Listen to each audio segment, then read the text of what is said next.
Ako, eto mga kababayan, Jose Claire Castro may malaking pasabog. Congressman Leandro Lebiste magbabayad ng malaki.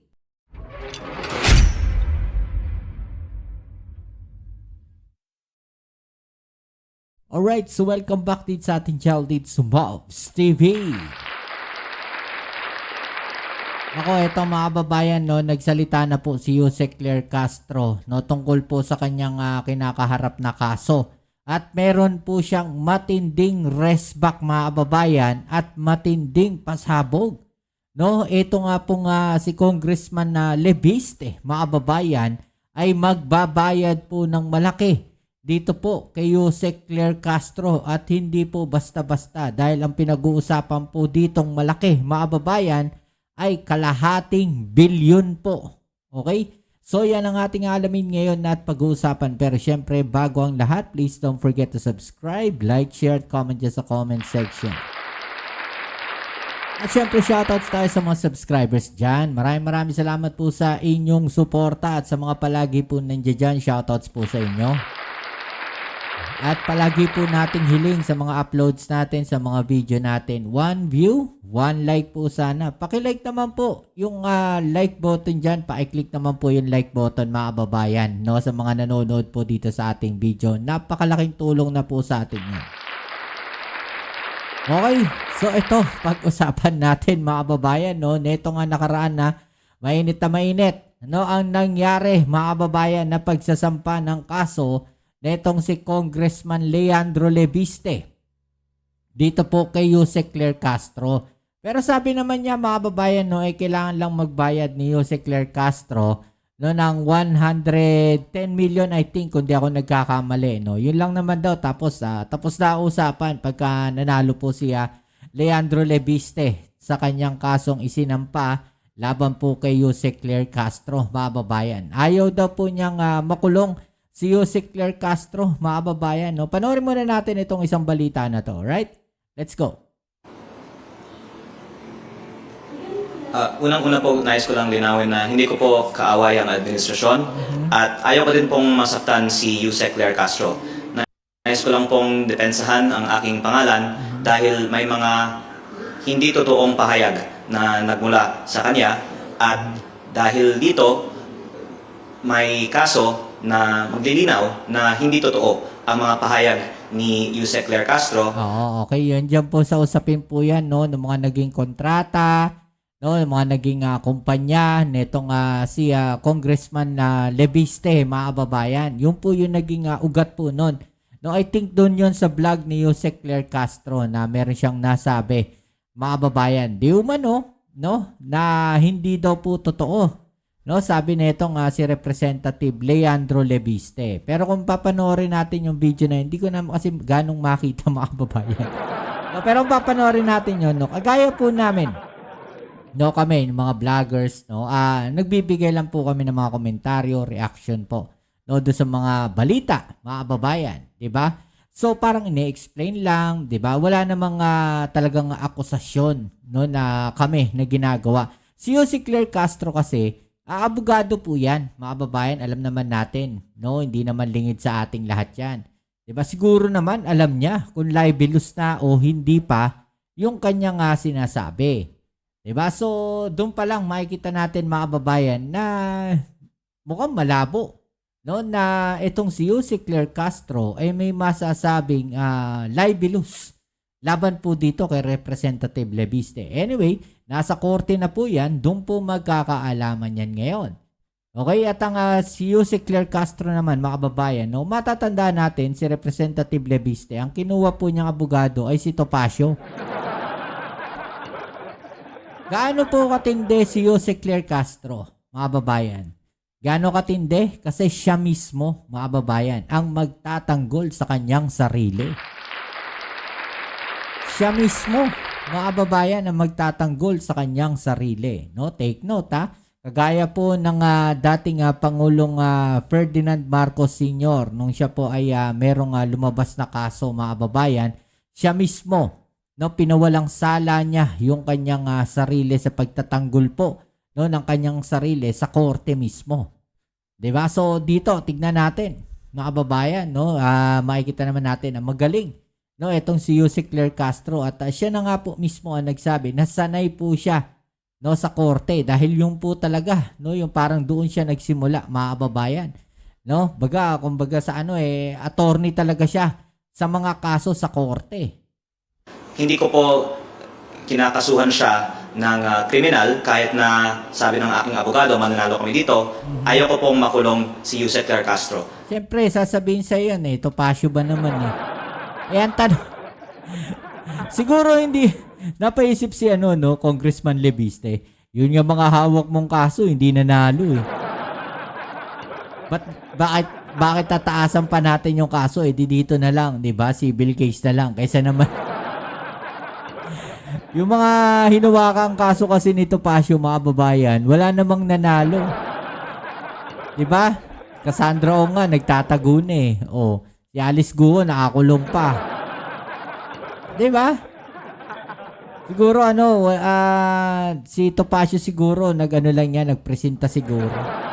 Kasuhan natin. Nais ko lang linawin na hindi totoo ang kanyang mga pahayag. Ano po doon sa mga sinasabi yung nabanggit ni Yuse Claire Castro na libelous ang pinakamatindi para sa inyo? Sinabi niya po na binigyan ako ng prangkisa na binenta ko. At wala po akong binentang prangkisa. Ang kumpanyang binenta ko ay walang prangkisa. Ang kumpanya naman po na may prangkisa ay hindi ko binenta. Kaya black and white lang po at naniniwala po ako at ang aking abogado na mananalo po kami sa kasong ito. At sana pagkatapos nito, hindi na po magpapakalat ng fake news si Yuse Claire Castro. Actually, mga kababayan, sasabi po niya dito ni Congressman Leviste na hindi na raw po sana magpakalat ng fake news si Yuse Claire Castro. No, pero, mga kababayan, si Yuse Claire Castro mismo ang lumalaban po. No, isa siya sa lumalaban sa mga fake news dahil yan daw po, mga kababayan, ang kanyang mandato. No, yan po yung utos sa kanya, mga kababayan, bilang PCO spokesperson. No, yan po yung utos sa kanya. Kaya yung paglaban po sa fake news, mga kababayan, kasama po yan sa mga ginagawa po natin. No, kahit kami mismo, nilalabanan namin yung mga fake news. Hindi po kagaya ng mga DDS vlogger. No, alam na nilang fake news. Pinapakalat pa nila. Ano nangyari, mga kababayan? Ito po ang matindi po dyan. Malaki po ang babayaran netong si Congressman Leviste. Malaki po ang sinisingil sa kanya ngayon. Mukhang malaki po ang kanyang babayaran, mga kababayan, kung siya po ay matatalo sa kaso at mananalo po si Yuse Claire Castro sa isinampa naman niyang sagot po. Di bali nagkaroon siya ng counter na case dito kay Leviste, mga kababayan. Okay, so panoorin po natin to.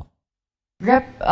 Leviste claims you're demanding him to pay for the, quote, sleepless nights and anxiety you're having over his libel case against you. Any comment po? Plus, for ruining my integrity.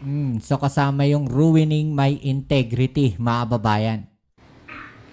Okay, 500 million. Yes, 500 million damages. Grabe, 500 million, no? Sana all, Yuse Claire. It is part of my compulsory counterclaim. At I believe that because of twisting some facts in the complaint, and it ruined my integrity as Palace Press Officer, I believe that I deserve such, and I am entitled to such damages. So, ano sabi niya? Sleepless nights? Okay. So, in other words, anong word exactly sinabi niya? Sleepless nights and anxiety, and kaya niya raw pong sagutin yung pangpagamot niyo, Yusek. Good. Very good. He admitted that he is causing me sleepless nights and anxiety. So, that will be part of the case. Yeah, yun. Mga kababayan. Nadagdagan pa. No? Nadagdagan pa. Nadula si rito, Representative Leviste. Kumbaga, tawag natin dito, mga kababayan, no? Napahamak pa siya doon sa kanya sinabi. Ito po kasi Claire Castro 6,500 million in damages from Leviste, mga kababayan. At ito po ang kanilang sagutan. Yusek Castro humingi ng 500 million danyos kay Representative Leviste, mga kababayan. Kinumpirma ni Palace Press Officer Claire Castro na humihingi siya ng 500 million o kalahating bilyon, mga kababayan, kay Batangas Representative First District Leandro Leviste.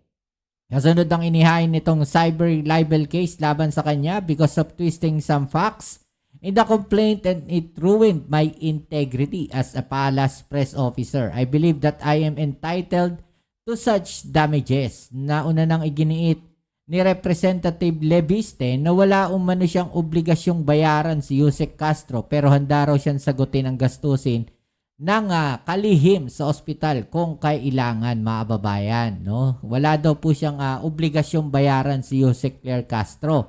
Pero, mga kababayan, kung yan nga po napatunayan, na meron pong merong mga ganong nangyari kay Yusek Claire Castro at nasira po, nasira siya bilang Palace Press Officer. Pinagbabayad po niya.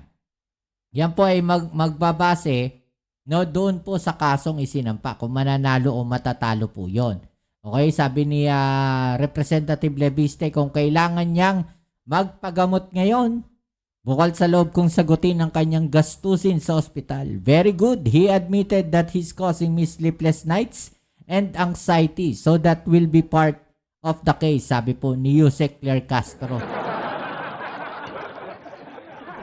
Kasi, mga babayan, yung sagot kasi dito ni Leandro Leviste sa kanyang post, kung kailangan niya magpagamot ngayon, bukal sa loob kung sagutin ang kanyang gastusin sa ospital. So parang sinasabi na ni Representative Leviste na parang inamin niya na nakakapagdulot siya ng sleepless nights at anxiety kay Yusek Claire Castro.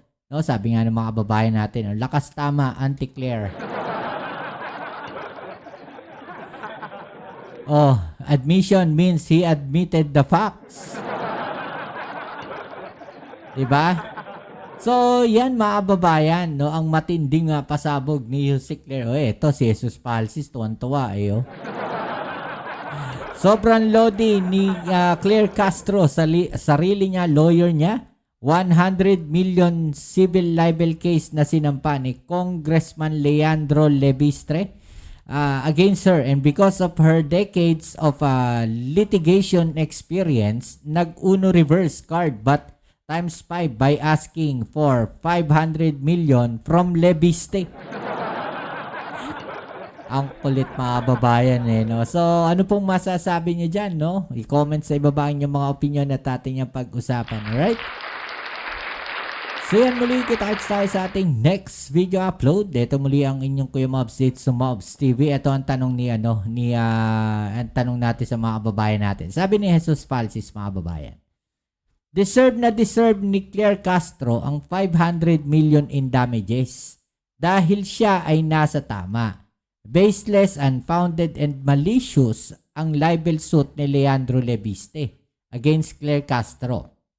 She was singled out despite Ombudsman Boying Remulla and DOA Secretary Sharon Garin were saying the same things, and Claire Castro was just commenting on publicly available news sources. Ito yung sinasabi natin, mga babayan. Nag-react lang. Nagkomento lang. Ito po nga si Yusek Claire Castro. Doon sa mga balita. Nagsalita na rin naman po kasi talaga sila Ombudsman Remulla at Sharon Garin. So, doon po sa mga balita yon, sa mga interviews, diba? At doon lang po nagkomento. Nagbigay ng kanyang reaksyon o ng komentaryo si Yusek Claire Castro. Ang sinasabi po dito, mga babayan, ni Jesus Falsis, bakit po, kung may kakasuhan si Representative Leviste, mga babayan, bakit si Yusek Claire Castro lang? Sabi nga na-single out daw po si Yusek Claire Castro. Kung may kakasuhan, dapat pati si Ombudsman Remulla at si Sharon Garin. Kung sinasabi niya na libelous yung mga sinasabi o yung ginawa ng komentaryo ni Claire Castro, ni Yusek Claire. So, yung binigyan niya ng reaksyon at komentaryo ay galing din po doon sa sinabi nila Ombudsman Remulla at Sharon Garin. 'Di ba? So, parang na-single out daw po itong si Jose Claire Castro dito. Kung may kakasuhan, dapat kasama yung Ombudsman Remulla, si Ombudsman Remulla at saka si Secretary Sharon Garin. Okay, so yan no, hanggang dito na lang muna ang ating video ngayon. Muli, kita-kits tayo sa ating next video upload. Ito muli ang inyong Kuya Mobs, it's Bobs TV. Peace. I'm out.